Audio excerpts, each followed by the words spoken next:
The reason that I'm making this video is because I just spent a ton of money on a new canicross belt from Nonstop Dog, and I'm super disappointed with it. And even then, being disappointed with it wouldn't be the worst thing. I would just put up with the little niggly things that I don't like about it, except that I had a really bad experience with the customer service. I am basically a Nonstop Dogwear super fan. I absolutely love most of their gear. By super fan, I mean I have just about everything that they make. I've got the bike drawing setup. I've actually got like 6 bike drawing setups. I've got them on my fat bikes. I've got them on my mountain bikes. I've got their trekking belt, which I couldn't find because my husband has hidden it somewhere, as husbands do. I've got the dog backpacking pack that goes on the dog. I actually have a video about that in one of my videos. You can go back and look. I've got the skiing belt here, the Loyope belt. This is what I use when I'm cross-country skiing and drawing with my dogs. I've got their long bungee leashes for biking and for ski drawing. I've got the short bungee leashes for running and canicross. I've got their dog harness. I can't remember what harness this is called, but this is the one for my dog because my dog is a husky and he's a working dog and he pulls. I've got the lightweight trekking harness here. I can't remember the exact name of this, but I've got this one. That's for backpacking. And I've got my canicross harness here. And I have had this canicross harness for a number of years now. I'm not even sure how many years. Absolutely love it. It's the most comfortable thing in the world to wear with my huskies because they pull. And as you can see on the front here, oh, it's a little bit complicated. But on the front, there's a belt that just snaps together here like this. And then there is a belt here that your dog gets attached to with this little ring here. You use the bungee leash here. The bungee leash goes through here and then it just goes through on itself and it pulls. And this goes back and forth. It can't go over these buckles here, and these buckles are going to be really significant on the new harness. So I wanted to show you this before I move to the new harness. This loop that can't go past the buckles because the buckles are bigger than the loop. Now you can see that this is really frayed, and so I don't trust it anymore, and I can't get the new front piece for this anymore. I think they used to have it. I haven't actually asked if they have any left, which I may do, because I still love this harness, and this harness is still in good shape despite me using it for probably the last 5 years already. Now comes in the new harness that I've got so many issues with. So this is the new Canex Belt 2.0. You can see that I have a big climbing carabiner on the front of this. And the reason for that is because it works better, but not totally perfect, than the beaner that came with it. So there's nothing at all wrong with this carabiner. It works great. It's really lightweight, wonderful for taking the dogs. But the problem is the harness. As you can see on this harness, and hopefully you guys can see this, the carabiner is bigger than the buckle. So I'll be running along with my dog, or my dogs, 2 of them, and the dog will decide to go off on the side to sniff another dog or go off after a squirrel or whatever in the middle of my run. And the carabiner goes over here on the side and gets stuck behind the buckle like this. Now I can't even imagine being in the middle of a canicross race and you have to stop and you have to try and get this thing out of the buckle. And it's not an easy thing to do while you're in the middle of a run because this thing is belted onto your waist and you have to reach down and you have to try and finagle it out of there. It's rather difficult and annoying when this is on you and it's tight on your waist and you're trying to, with your dog attached to the leash, and the dog is pulling this way on the leash, and so this is super tight because the dog is still pulling, you can't get it unbuckled. So you have to stop, pull the dog in, and try and release it that way. That is super annoying, but this thing here, this secondary little, I don't know what to really call it, but this plastic bit that's used to keep the waist piece from going through this other buckle here, it's supposed to be like a block. It also can get caught by this carabiner and is pulled forward. You can grab it there and it pulls on this buckle and it ends up going forward and it can go all the way up to the front and get stuck on the smaller piece here. It's harder to do by myself because normally it's the dog and the dog's weight and the dog's strength that's pulling it forward. There we go.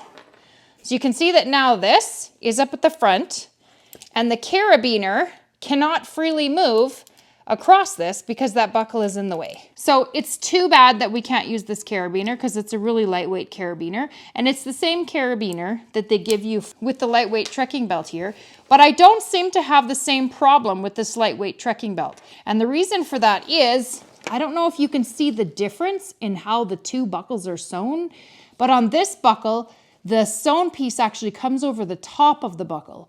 So it kind of stops this from getting stuck back there, whereas this one is the opposite and the buckle is on top and the sewn piece goes through the buckle underneath. So the carabiner actually gets stuck here, whereas on this belt, the carabiner doesn't seem to get stuck underneath, or there's less opportunity for it to get stuck underneath. It still conceivably has the same problem with this little piece here, but it doesn't have the same problem with the belt. Just want to point out that on this lightweight trekking belt, there is one more super annoying thing, and I've never reached out to Nonstop Dog about this because I've just been dealing with it, but the little tiny clips for the leg loop goes in here, and it actually comes out a lot.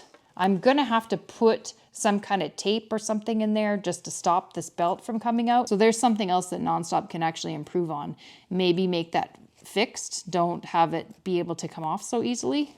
Anyway, but that's beside the point. That's not what this video is about. So I thought maybe that I could fix this issue with just using a larger carabiner, which somewhat fixes it, but it's too bad because this carabiner is obviously a lot bigger. It's obviously not locking. I could use a locking carabiner, but then it's even heavier. I'm not competing in canicross, so to me, this weight is not that big of a deal. But to somebody who's actually competing canicross, the difference in these two weights is actually pretty huge for a runner. But this doesn't actually fix the whole problem. So this carabiner can still conceivably get stuck, as you can see there, because this carabiner is a lot wider. It doesn't happen as often, but it does still pull on this buckle here, and it does still pull this buckle forward. And so it helps a little bit, but it doesn't totally help the problem. This is actually so annoying that I actually reached out to Nonstop Dog. And in their warranty process, you actually have to fill out a form online. And they ask you to take a picture of the problem. And of course, me taking a picture of just the way they manufactured it is not going to show them that there's a problem with anything, right? And so I was really hoping that they would reach out to me and say, hey, I don't see a problem.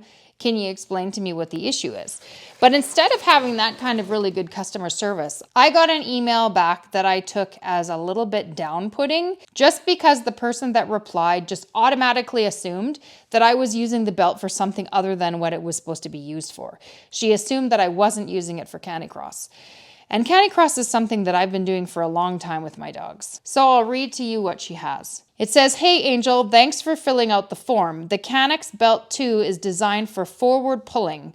For example, for sports like canicross. It's not designed for sideways pulling. If this is an issue you keep having, you should maybe use a different belt, such as the Trekking Belt 2 or the Furred Belt if you have a strong pulling dog. Depending on the sort of activities you're doing, if you need help with that, please let me know. So immediately she assumed that I wasn't doing canicross. This is designed for running. The Furred Belt is not designed for running. It's designed for trekking. And like I said, I've literally been using this other belt of theirs forever, and I've been so happy with it. It keeps the jolting and jostling and pulling of the dog down below your hips onto your bum. So it's actually very comfortable and it doesn't jostle your back when you're running, which is amazing. And that's why I bought another one as soon as this one was worn out. But this design is just not working for me. So immediately she just assumed I'm not doing canicross, and she's saying that a dog should never pull sideways when you're wearing this belt. Like, does any dog owner out there have a dog that never pulls sideways? I mean, maybe like a super trained dog, but my huskies, their prey instinct is if they see a squirrel, they're going sideways. That's just the way it is. I mean, maybe I'm going to get all sorts of comments that say, oh, your dog's just not trained to pull straight forward, and that's what they mean. Well, great, but I think that any dog might have a moment of weakness and try and go after a squirrel and pull sideways. And if that happens in a race, that's got to be super annoying. And just happening on a recreational run, which is what I'm doing, Super annoying. And I've probably said it before, but literally to the point where I don't want to wear the harness anymore. And it was $100 US. And I paid for it to come in the country because there's usually some kind of duty involved. And so I paid a lot of money for this harness. So I responded with, I have Huskies. I'm doing canicross. I run with my Huskies daily. I've been using your canicross harness original for years and years, and the front strap's finally frayed, so I needed a new one. I don't have a problem at all with that harness. It's amazing. Sometimes dogs will see a squirrel or whatever and take off sideways. I've used this harness a couple times now. I had used it twice. Can you please check my order, because I thought that I ordered the regular Canex harness, which I'm not sure what happened, but I thought that I ordered the regular Canex harness, which actually has bigger buckles, and I probably wouldn't have had the problem. And unfortunately, somehow I ended up ordering the wrong harness. I wanted the one that didn't have the zip in the back because I want to use this under my backpacking belt as well. Anyway, I didn't want the zip. I just wanted the little fold over the pocket. I think I ordered the regular Canex. I think that the wrong harness may have been sent. Also, I would like to return this one. The plastic buckle constantly gets scooped up by the carabiner, gets pulled out to the front, and at least a couple times a run. The carabiner gets stuck on the metal buckle. I thought using a larger carabiner would fix the problem, but it does not. This is just poor design. Your previous harness was so good. And then they replied with, here we go. Hi, Angel. I understand you're disappointed about the belt. I checked your order and you did indeed order the Canex belt too. Since there's nothing really wrong with the belt, it's not a warranty case that can be approved. We do not have many of the previous Canex belt in stock since they're now being replaced by the 2 version. You can check if you can still find that one at one of your resellers. Since the belt has been used already, you'll most likely not receive the full refund if you were to return it. You can find more information here, and then they just gave me a link to their return policy. It might be possible to sell it secondhand instead. So to me, that's basically just, this is how we designed it. Too bad if it's a poor design. We don't care. You're stuck with it. Great. So I guess I'm stuck with it. I guess if I return it, I'm not going to get a full refund. So I have to try and sell it. And I feel bad about selling it, but I guess I don't have a choice because I'm either stuck with it and I use it and just be annoyed the whole time, or I sell it. Anyway, don't buy this harness. It sucks. And now I'm going to say, because I'm annoyed with the company, I'm going to tell you, don't buy this one either. It kind of sucks too because the leg loops always fall off. And because I have a bit of a tummy, and this is supposed to be a super lightweight harness, and so everything is tinier, and the belts and the buckles in front are tinier, and these buckles are really hard to get back done up when your dog is attached to you and you just had to go pee. It's really hard to get these 2 little buckles done up again. I do really like the little water bottle pockets though. I'll show you the neat water bottle pockets. They're on the side here. When you want to use them as water bottle pockets, you just undo a little snap here and then push this down. And you've actually got water bottle holders here, which is really nice to have when you don't want to wear your backpack. So now you know about Nonstop Dog. And I really have to think about whether or not I'm going to buy another harness from these guys. I'm definitely going to have to wait until somebody wants to buy this harness. Hopefully somebody wants to buy it from me after I've already made this video. That's a real problem, making a kind of disappointing video about a piece of gear and then having to try and sell it afterward. Yeah, it's not the best thing to do. And the customer service is really making me think about whether or not I want to buy more gear from them. There are other dog harnesses on the market. There are other canicross harnesses on the market. I haven't found any canicross harnesses there that are as good yet as my old one. So if you guys have any really good options that keep the pulling of the dog, lower than your hips, kind of down in your butt, please give me examples of those down in the comments so I can go look at them, because I really need a new harness and I'm just too annoyed with the one I have. Thanks so much, and hopefully this stopped you guys from making a really bad buying decision like I did and buying the Nonstop Dog Canicross 2 belt. And if anybody wants to buy it from me, let me know. Good discount. See you in the next video.